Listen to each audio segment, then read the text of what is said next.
ما جاء عن سید المرسلین فی ان اہل دمشق لا یزالون علی الحق ظاہرین۔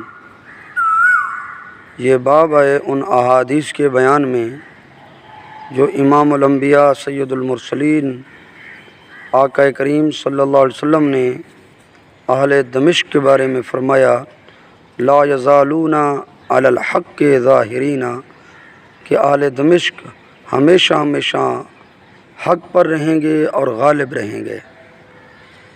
حدیث مبارکہ ہے، حضرت ابو ہریرہ رضی اللہ تعالی عنہ راوی ہیں، ان رسول اللہ صلی اللہ علیہ وسلم قال، کہ آقا کریم صلی اللہ علیہ وسلم نے ارشاد فرمایا، لا تزال عصابۃ من امتی، ہمیشہ ایک جماعت میری امت سے، یقاتلون علی ابواب دمشق وما حولہا، کہ وہ جہاد کرے گی دمشق کے ابواب پر، یعنی دمشق کے چاروں طرف، وما حولہا، اس کے ارد گرد دفاع کرے گی ایک امت، جہاد کرتی رہے گی، لڑتی رہے گی ہمیشہ سے۔ وعلی ابواب بیت المقدس، اور بیت المقدس لفظ اصل میں مقدس ہے اور بعض لوگ مقدس بھی پڑھتے ہیں، تو بیت المقدس کے ابواب پر بھی ہمیشہ جہاد کرتی رہے گی، وما حولہا، اور اس کے ارد گرد بھی جہاد کرتی رہے گی۔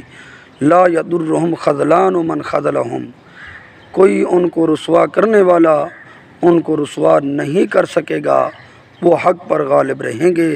ظاہرین علی الحق الی یوم القیامت، قیامت تک وہ غالب رہیں گے۔ بڑی مدت سے اہل دمشق اور اہل فلسطین بیت المقدس کے ابواب پر کھڑے ہو کر قربانیاں دے رہے ہیں، ان کی نسلیں قتل کی جا رہی ہیں، بچے بوڑھے جوان قتل کیے جا رہے ہیں، لیکن وہ حق پر ڈٹے ہوئے ہیں۔ قربان جائیں ان کی ذات پر اور ان کے جذبات پر اور ان کی فضیلتوں پر، کہ ان کی فضیلتیں 1400 سال پہلے میرے آقا کریم صلی اللہ علیہ وسلم ارشاد فرما گئے، فرمایا ہمیشہ میری امت کے لوگ دمشق کے ابواب اور اس کے ارد گرد اور مسجد اقصی بیت المقدس کے ابواب اور اس کے ارد گرد کی حفاظت کرتے رہیں گے اور جہاد کرتے رہیں گے، اور ان کو کوئی ضرر نہیں پہنچا سکے گا۔ اللہ تعالیٰ ان کو کامیابی سے سرفراز فرماتا رہے گا۔ یہود و ہنود اتنی بڑی طاقتوں کے ساتھ کئی صدیاں ہو گئیں ان کے ساتھ لڑ رہے ہیں، ان کو ختم کرنے کے در پہ ہیں، لیکن اللہ تعالیٰ کی رحمتیں اور کرم نوازیاں ان کے ساتھ ہیں، شہادت کے مرتبے بھی پا رہے ہیں، اور نوجوان نسل اور عورتیں جوان بوڑھے قتل بھی کیے جا رہے ہیں، شہادتیں نصیب ہو رہی ہیں، ان کے دل کمزور نہیں ہوئے، اب بھی وہ پتھر اٹھا کر جو ہے، اگرچہ ان کے پاس ہتھیار نہیں پھر بھی اتنے جدید ترین آلات کے سامنے ڈٹے کھڑے ہیں۔ اللہ تعالیٰ ان کو مزید استقامت نصیب فرمائے، وہ کیوں نہ ڈٹیں، میرے آقا کریم صلی اللہ علیہ وسلم ان کی تعریفیں پہلے فرما گئے، ہاں اس لیے وہ ڈٹے ہوئے ہیں۔ ایک اور حدیث اسی طرح سناتے ہیں، وہ بھی حضرت ابو ہریرہ رضی اللہ تعالیٰ عنہ سے ہے، کہ رسول اللہ صلی اللہ علیہ وسلم نے فرمایا، لا تزال بدمشق عصابۃ، ہمیشہ دمشق میں ایک جماعت ہوگی، یقاتلون علی الحق، وہ حق پر جہاد کرتے رہیں گے، حتیٰ یأتی امر اللہ وہم ظاہرون، حتیٰ کہ اللہ کا حکم آئے گا، یعنی قیامت آئے گی، اس حال میں کہ وہ غالب ہوں گے۔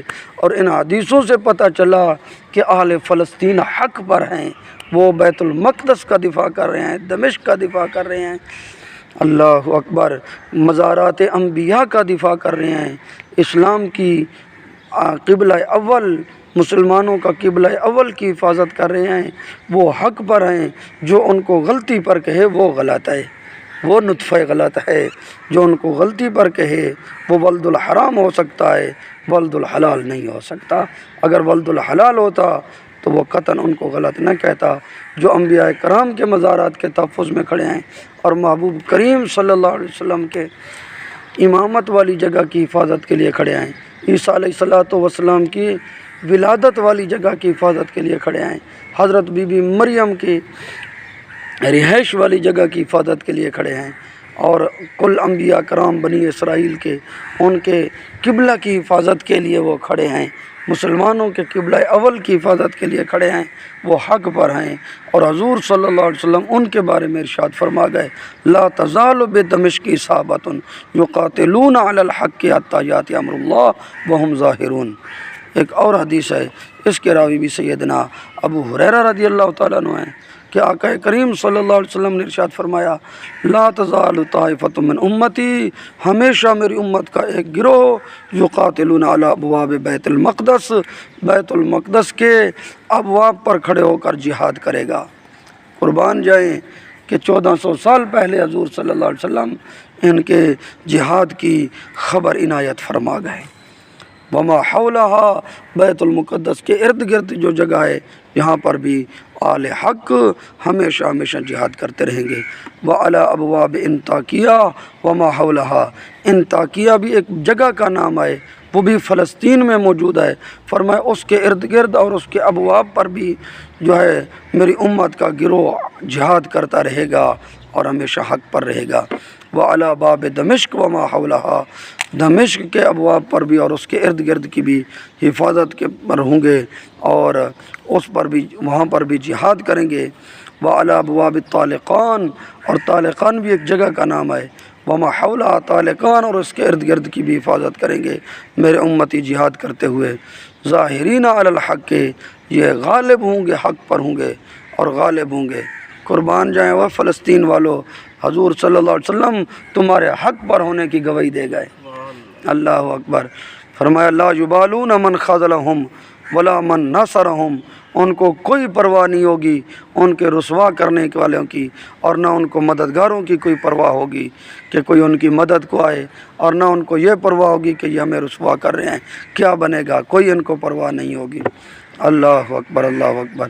اسرائیل جتنا ظلم کر لے، امریکہ جتنا ظلم کر لے، ان کو پرواہ نہیں ہے۔ حضور صلی اللہ علیہ وسلم ان کے جذبات کی پہلے خبر عنایت فرما گئے۔ حتیٰ یخرج اللہ کنزہ من الطالقان، حتیٰ کہ اللہ تعالیٰ اپنا خزانہ طالقان سے نکالے گا۔ فیحیی بہ دینہ، پھر اللہ تعالیٰ اس کے ذریعے اپنے دین کو زندہ فرمائے گا، کما امید من قبل، جیسا کہ پہلے اس کو ختم کر چکے ہوں گے لوگ، پھر اللہ تعالیٰ طالقان میں کچھ بندے پیدا فرمائے گا جس کے ذریعے پھر دین عروج پر آئے گا۔ اللہ تعالیٰ اپنے محبوب کریم صلی اللہ علیہ وسلم کے صدقے اس طالقان کے خزانے کو ظاہر فرمائے، ان لوگوں کو ظاہر فرمائے، اور ان ظالموں کے ہاتھوں کو آ کر وہ لوگ روکیں اور مسلمانوں کے معصوم بچوں کا قتل ایسے نہ ہو۔ اللہ تعالیٰ انسانی حقوق کی جو تنظیمیں ہیں ان کو بھی ہدایت نصیب فرمائے کہ ان کو بھی یہ ظلم نظر آ جائے۔ امریکہ 20 سالوں سے ظلم کر رہا ہے، ظلم و تشدد کر رہا ہے، عراق میں، ایران میں اور افغانستان میں، پتہ نہیں کہاں کہاں ظلم کیا۔ وہ آج تک اس کو دہشت گرد کوئی نہیں کہتا، دہشت گرد کہتے ہیں۔ تو مسلمان کو جو قتل ہو رہے ہیں، اس 20 سالوں میں لاکھوں مسلمان قتل ہوئے۔ اسرائیل ظلم کر رہا ہے، یہ سارے بہن بھائی مل کر مسلمانوں پر ظلم کر رہے ہیں، اور دہشت گرد بھی مسلمانوں کو کہا جا رہا ہے۔ اللہ تعالیٰ اپنے محبوب کریم صلی اللہ علیہ وسلم کے صدقے ان دہشت گردوں سے مسلمانوں کو چھٹکارا عطا فرمائے اور مسلمانوں کو جہاد کی توفیق عطا فرمائے۔ اللہ تعالیٰ ہمارے حکمرانوں کو بھی کوئی غیرت اسلامی نصیب فرمائے کہ یہ بھی کوئی غیرت مند مسلمان بنے، بکو مال نہ بنے۔ اللہ تعالیٰ سمجھ نصیب فرمائے۔ قربان جائیں بیت المقدس والوں پر حضور صلی اللہ علیہ وسلم نے ان کے ایمان کی گواہی دی، ان کے جذبات کی بھی گواہی دی اور ان کے حق پر ہونے کی بھی گواہی دی۔ فرمایا لا تزال من امتی یقاتلون علی ابواب دمشق وما حولہا وعلی ابواب بیت المقدس وما حولہا، کہ ہمیشہ ہمیشہ حق پر ہوگی ایک جماعت جو جہاد کرے گی دمشق کے ابواب پر اور اس کے ارد گرد، بیت المقدس کے دروازوں پر اور اس کے ارد گرد کا کھڑے ہو کر جہاد کرے گی۔ ان کو کوئی نہ ذلیل کر سکے گا نہ رسوا کر سکے گا، وہ حق پر ہوں گے۔ اللہ تعالیٰ قیامت کے یہاں تک کہ قیامت قائم ہو جائے گی۔ اللہ اکبر، اللہ اکبر۔ اللہ تعالیٰ ہمیں بھی اس جماعت میں شامل فرمائے، ہمیں سمجھ نصیب فرمائے، کوئی ایسا سبب بنائے کہ ہمیں اڑا کر ملک شام میں پہنچائے۔